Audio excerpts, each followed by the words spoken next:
Jill Stein was the U.S. Green Party's candidate in 2012 and 2016. She is an organizer, physician, and an environmental health advocate. During the 2016 election, she was the only candidate to call for an emergency jobs program to jointly solve the climate and economic crises, and for demilitarization through a foreign policy based on international law, diplomacy, and human rights. She was the only candidate to be arrested for supporting the Dakota Sioux Nation in resisting the DAPL pipeline project. Ladies and gentlemen, Jill Stein.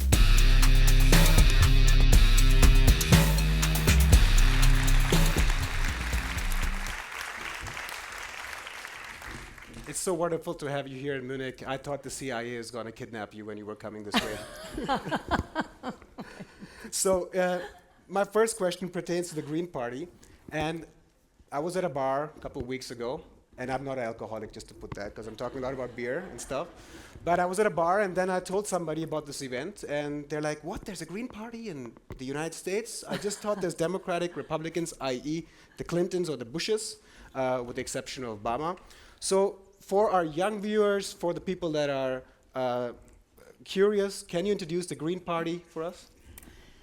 So the Green Party is the one national scale party in the US that is not funded by predatory banks or fossil fuel giants or war profiteers. It is the one party that actually has the ability to respond to the desperate, urgent, and growing needs of everyday Americans. And in a nutshell, that's why they don't want you to hear about it, with 45% of Americans declining to vote because neither the Democratic nor Republican parties speak to them and their needs.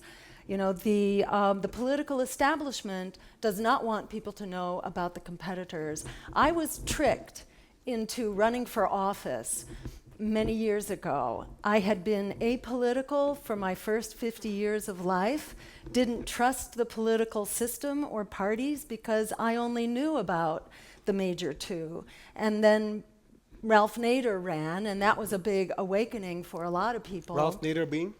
So Ralph Nader is a consumer advocate. He's the guy who invented safety belts, who established agencies for the environment, the EPA, Environmental Protection Agency, and so on. You wrote a book called Unsafe Unsafe at Any Speed. At Any Speed. And the funny part about the story, sorry that I break you off, is that when he was writing this book, all of the big car companies, and I want to quote Henry Ford here, he said, if we get a seatbelt in the car, the entire auto industry is going to collapse. I mean, think about that. Yes. That's the thinking. So he came up with this great book that brought congressional hearings and created the first national agency that takes into account safety for driving. Sorry, so you can continue. Also, worker safety. He basically established the first national bureau to protect workers' safety on the job. Just really an amazing thinker and activist who then ran for office and actually became vilified because he dared to challenge the system.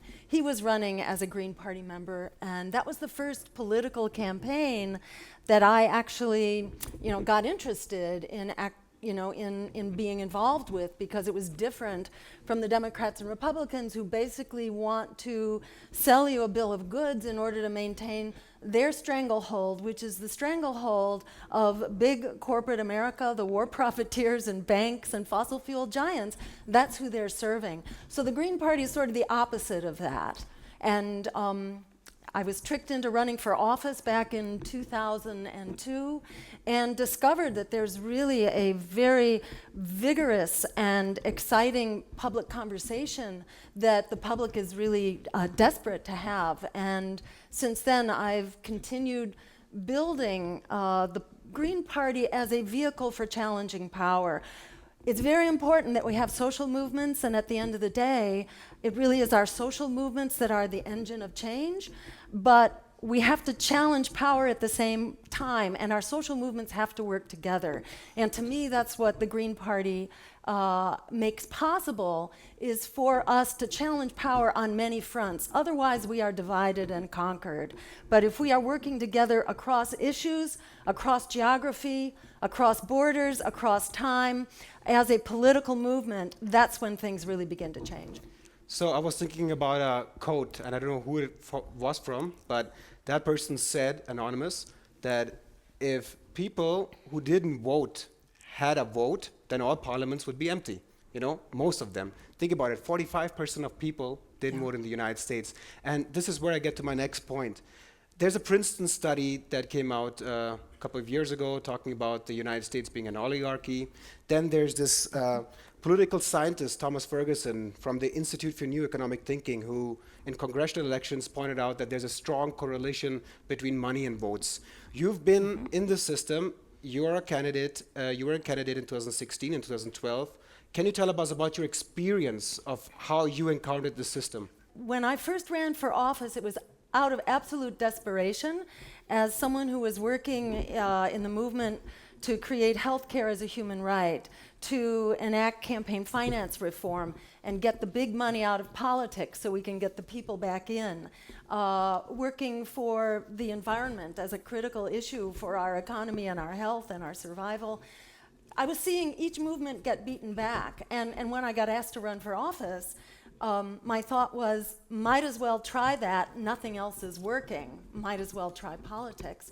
And what I discovered was, to the extent that we were able to be heard, there's enormous resonance out there. People are ready to throw the bums out, which is why the corporate media works overtime to silence us, to disappear the principled opposition, because that's exactly what people are looking for. Bernie Sanders' campaign was able to reach a lot of people because they were working within the system, but at the same time, that system turned around and sabotaged them and really used that campaign to suppress a real revolt. So it's clear that the power is there. It's just a question of our organizing to make it happen, and that's why I'm so grateful to acTVism and to Abby and to independent journalism, because that is how we get the word out and we empower ourselves to actually make that change that people are hungry for.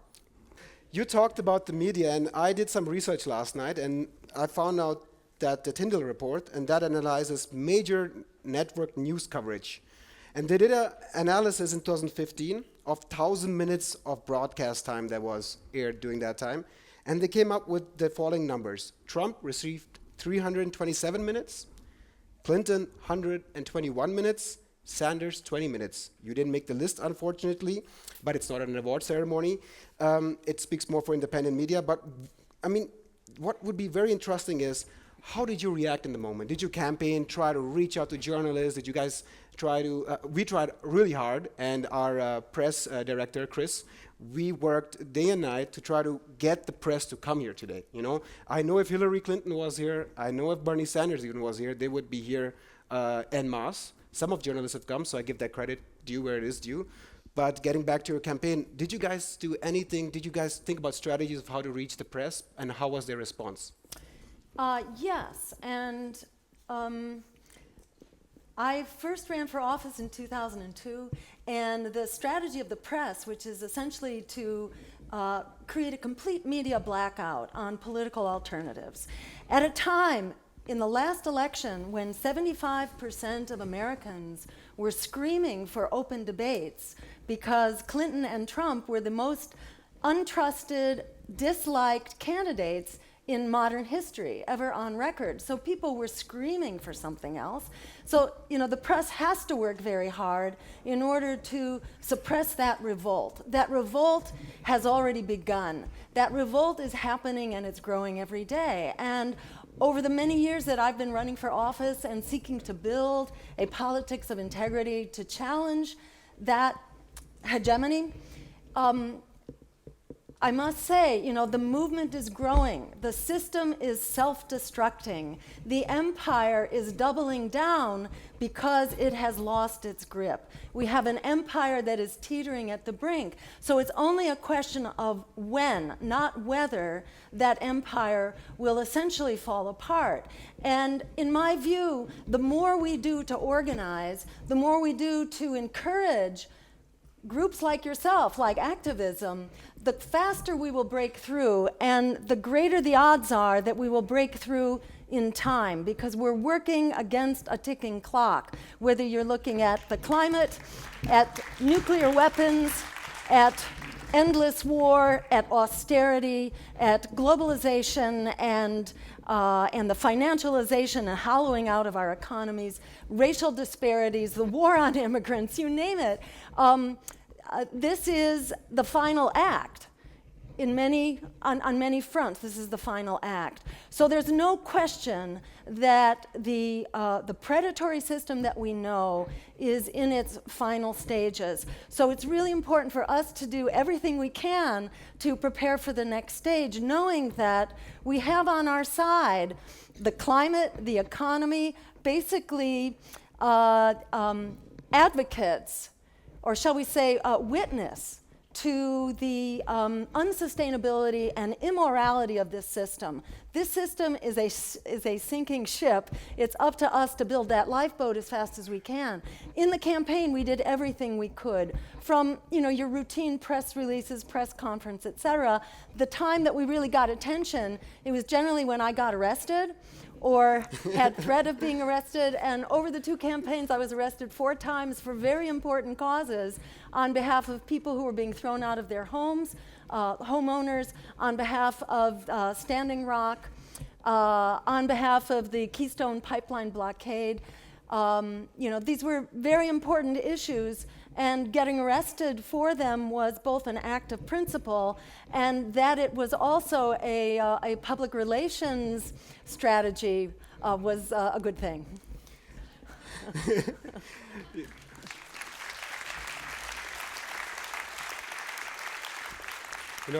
We are all landing on some sort of list, and Chomsky landed on Nixon's enemies list. Abby was on a list that I mentioned today. You're landing on some list, and I'm wondering when I'm going to land in some list, but it's really easy because I'm brown. So I think it wouldn't be really hard for the Americans to conjure up some terrorist sort of label. But getting to the next point, in the fall, and here we get to your list, in the fall of 2017, the Senate Intelligence Committee accused or alleged your campaign for Russian collusion. You submitted your documents that they asked for this April. So give us, number one, what is a Senate Intelligence Committee for our German viewers? Secondly, give us some background and also the reason why they're after you now. So, the Senate, like any congressional body, has various committees: foreign policy, finance, labor, etc. And one committee is dedicated to intelligence. So sort of matters of strategy that aren't obvious, that you have to sort of look into, that you need your FBI and your NSA in order to find out about.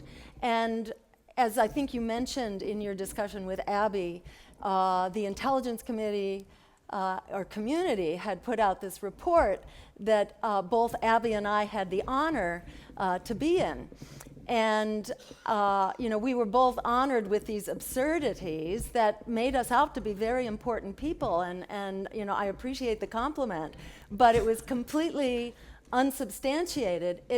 It named, for example, the fact that my trip to Russia for a conference, a 10-year anniversary conference held by RT, a substantive and very interesting conference on media and foreign relations.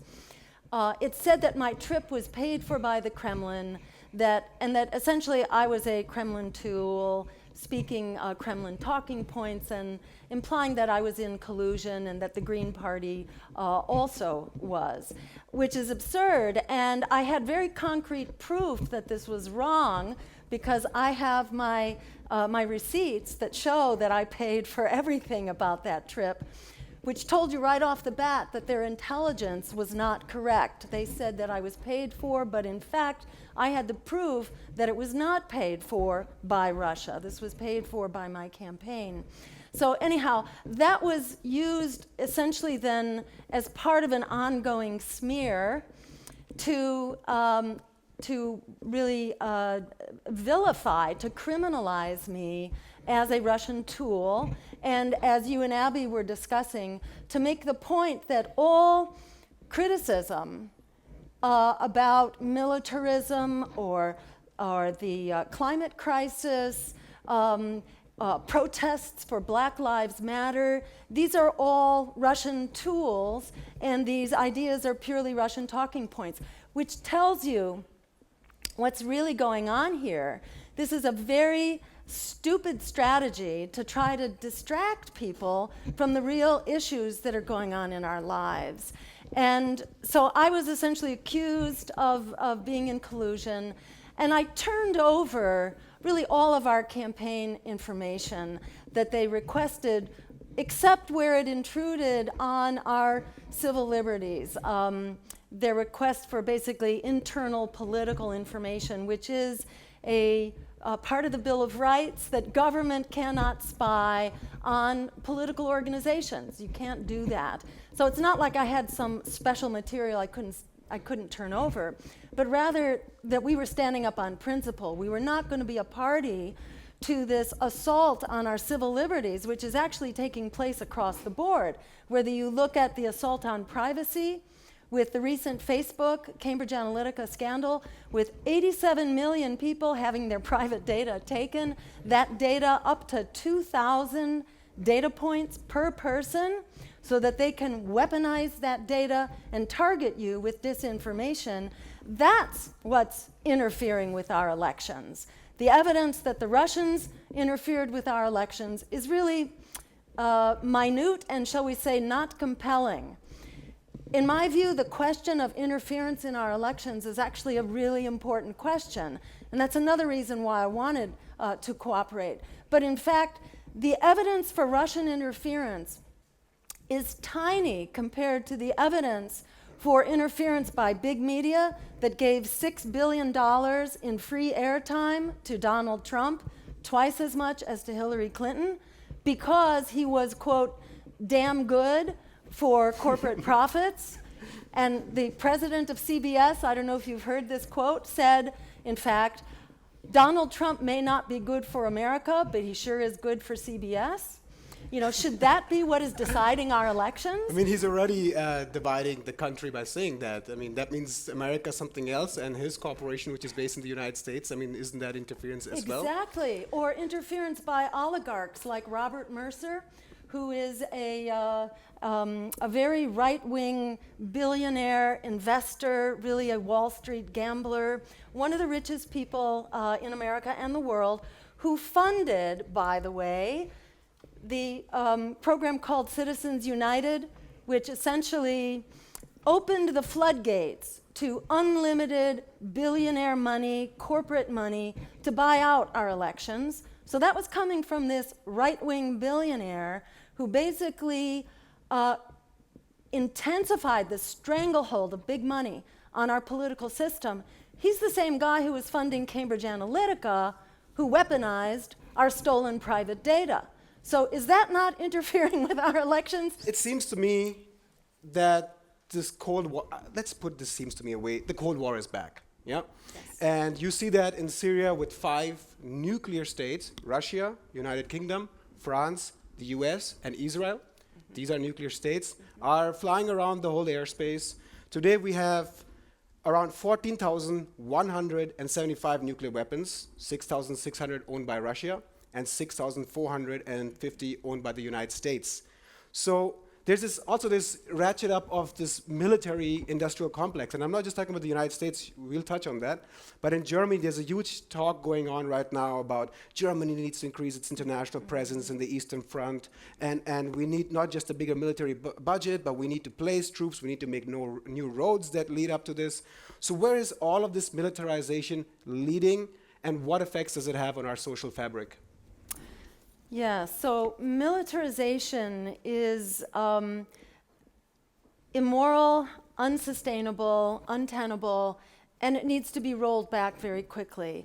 And let me just summarize by saying when Pearl Harbor was bombed at the start of the Second World War, the United States declared a state of emergency. It took 6 months to militarize our economy to a wartime footing. Well, we now have a new kind of emergency. It's called a climate emergency. We need to declare a state of national and international emergency based on the climate. And we need to finally roll back that militarized economy and change it over to a green and peaceful economy. That can happen also in 6 months if we decided to do that. So the bottom line is,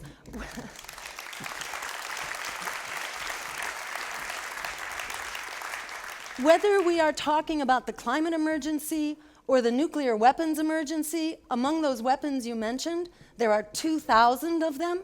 Excuse me, 2,000 nuclear weapons which are on hair trigger alert between the U.S. Explain that. On hair trigger alert means that they're ready for sending. You know, all they need is the red button to be pushed By Donald Trump.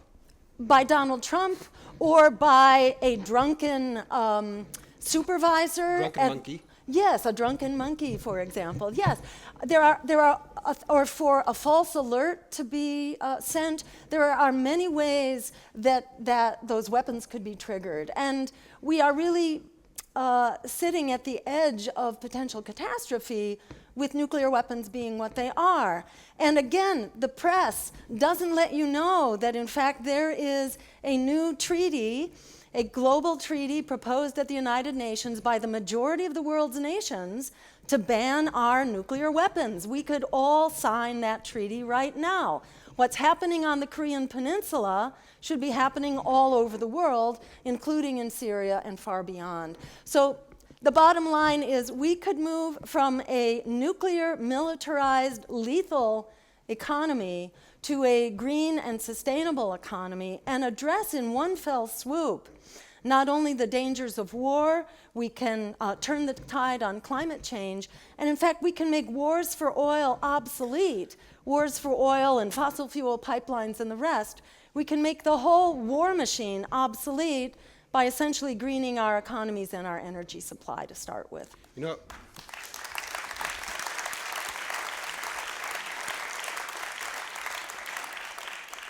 You know, I was saying drunken monkey because I read this book on whistleblowers, and they literally, the federal agencies do like this testing of how they can penetrate nuclear sites in case of, terrorism exercises, and their rate at which they could enter these bases, literally a drunken monkey could have gone in these nuclear sites. And there was a whistleblower also in Great Britain that revealed how the submarine nuclear systems are completely unchecked. So we're talking about nuclear catastrophe could just come by just a drunken monkey, Anyways, enough drunken monkey. Getting to the military-industrial complex, I want to make a bridge between military-industrial complex and the climate change. The US military, and this I read on Guardian, is estimated to, the US military alone as an institution is estimated to release, in 2015, release 70 million tons of carbon dioxide. This does not include the drones or the covert operations. Oil Change reported that the Iraq war itself, the first 4 years, released 141 million tons of carbon dioxide emissions in the first 4 years, which was more than 139 countries. And then think about it this way, what the facts I'm reading. Media Matters did a study then, ABC, CBS, NBC, Fox News, they analyzed their coverage, and in 2016, only 50 minutes was dedicated, 2015. And although 2015 was one of the hottest years, the entire media network gives it 50 minutes of coverage. I don't want to just paint a bad picture. Could you comment on these things briefly, and also talk about how we can break the silence on this? I think it's really important to understand what it means, why it is that media has to black out the reality of climate change or nuclear weapons or the war in Yemen, they have to black it out because public resistance is so strong. How many polls have we seen showing public support, for example, for these recent airstrikes in Syria? There's no discussion of public opinion here because they know if they ask, they're not going to like what they hear. One poll was done, only one that I have seen, that was in the United Kingdom just before the Syria strikes. And support for those strikes was running at 22%. Opposition was twice as much, and most people were saying, what's going on here and why do you want to go to war anyhow? So there's enormous public opposition that can be mobilized. The fact that they have to blank us out, that they have to disappear us, should be taken as testimony to how very powerful our movement is for people, for planet, and for peace over profit. We have a very powerful movement on each of those fronts, and if we join them together, we're absolutely unstoppable. So I think the point is, for us to not allow them to discourage us. That is their most powerful weapon, is to try to convince us that we are powerless and to make us hopeless. But in fact, by recognizing we have the power, we do have the power, we can use that power, and the role of media here is so critical. So I really urge people to support this incredible organization, acTVism, and to become involved with it, and to become involved with the grassroots movements for each of these issues, because by doing that, we will reach critical mass. The only question is when, and the empire will continue to stumble and provide us openings to make that happen. So it's important for us to be in touch and to work together going forward.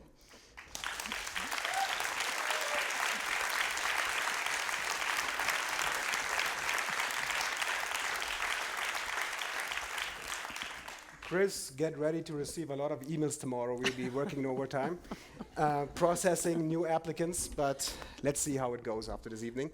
Anyways, the other aspect I wanted to talk to you about is the solutions to climate change. And in particular, and I don't want to demonize the Greens. They're good on the communal level. On foreign policy and other issues, they're not that great, I would say. They do believe in this Russia demonizing thing and have in the war in the former Yugoslavia supported that. But and also the solutions that they propose is just tax the big corporations. Let's put up some signs to ban cars coming here and stuff like that. Exxon and Shell recently were exposed and did their own research dating decades back. And now explosive revelations have come out that they knew about climate change. They knew about the consequences about it. So are you proposing, or what is your take on this? Should we employ the solution based on these corporations, let them trade with each other and decide how the market will decide the outcome of the climate? Or is there another way that we can find our solution that is sustainable and will change the course of climate change? Absolutely. We need systemic changes, and that means we have to challenge the whole framework of neoliberalism, capitalism, predatory capitalism. We really need system change here. Changes along the margins, changing the window dressing isn't going to do it. And I want to acknowledge that the German Greens played a very important role decades ago in launching the Green movement. And Petra Kelly was really played a major role in articulating the Green agenda. And a foremost part of that agenda was grassroots democracy, that is from the bottom up, and social and economic justice from the bottom up. And unfortunately, in becoming part of the power system here in Germany, the German Green Party has gone in a somewhat different direction, and I'll say that there's and let me say, I know people within the German Green Party who are not seeing eye to eye with the leadership. So I encourage people not to consider this a lost cause, that our political parties should be responsive to their grassroots, and we as activists can change what that grassroots looks like.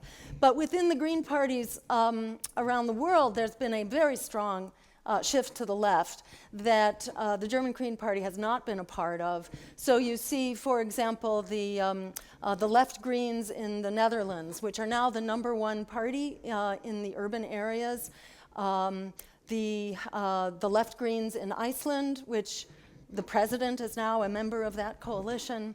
So over time, we are seeing the movements for social and economic justice and for radical climate action really come together, because you cannot get climate justice unless you also have economic and social and racial and immigrant justice. As Martin Luther King said, a threat to justice anywhere is a threat to justice everywhere. And the party has to represent all of those issues of justice. And as Martin Luther King also said, you cannot get to justice if we have a perpetual state of war, which is why we must dismantle the war machine. So I think Green parties all over the world are moving in that direction, and I hope that the German Green Party will also.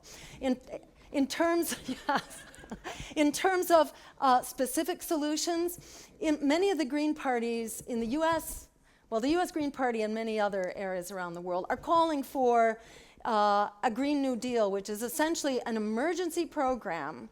It's an emergency jobs program to create the jobs which will simultaneously solve the climate crisis, the economic crisis, and the crisis of war. And it will green our energy system with 100% clean renewable energy, no nuclear, no fossil fuels, no unnatural gas, and so on. A green food system, 100% organic, and also a so-called climate farming, which helps sequester carbon dioxide, so that too is part of our agricultural system, and public transportation, which is run on 100% renewable power. So that can be achieved within 15 years if we put our mind to it. If we could militarize our economy in 6 months, we can demilitarize and green our economy and put an end to these endless, devastating, catastrophic wars for oil within the next 15 years.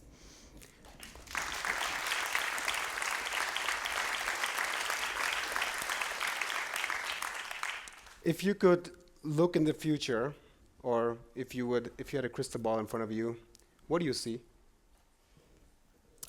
What I clearly see are coming decades of struggle. We are in that struggle right now. I mean, certainly in the US, where half of the population is in or near poverty, where people are chronically sick. I mean, not only do we not have health care, but we have a system of pollution and stress and unemployment that makes chronic disease really prevalent. Like almost 1 out of 2 Americans have some form of chronic disease, and they don't have health care to go with it. We have a generation locked in debt. I think America is pointing to where we're going on the neoliberal agenda that has unfortunately been adopted by much of the Western world. So what's happening in America, the kind of devastation that has hit us, is following as we see the social safety net being rolled back in Germany and elsewhere in the European Union. So struggle has come home.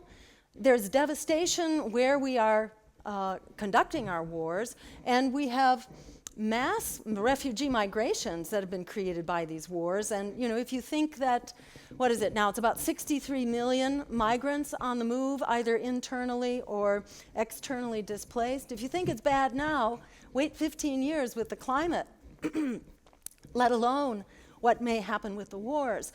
So, struggle is coming to us. It's very important that we meet it head on. There is nowhere else to go. But the minute you begin to struggle with it, it's an extremely empowering and uplifting struggle. I myself, became political out of desperation, seeing as a physician really what was happening to our health in America, the richest nation in the world, these epidemics of chronic disease. I became politically active once I realized that just fighting on the issues is a hopeless proposition, because they will they will sabotage you at every step, whether it's about the climate or jobs or healthcare.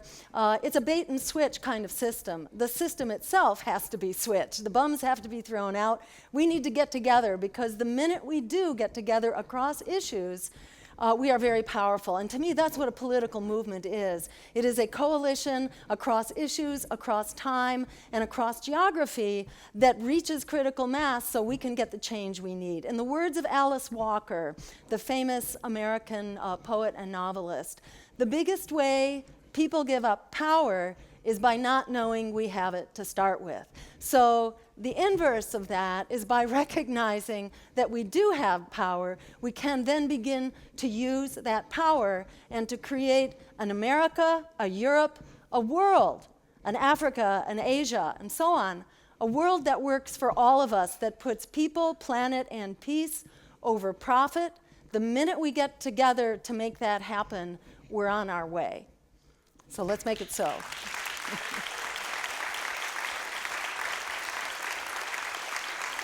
Jill Stein, thank you so much for coming today. Thank you. It was a pleasure My to have honor. you, and Thank you. I'll see you soon. Okay, Later. so good. Thank you all so much. Thank you.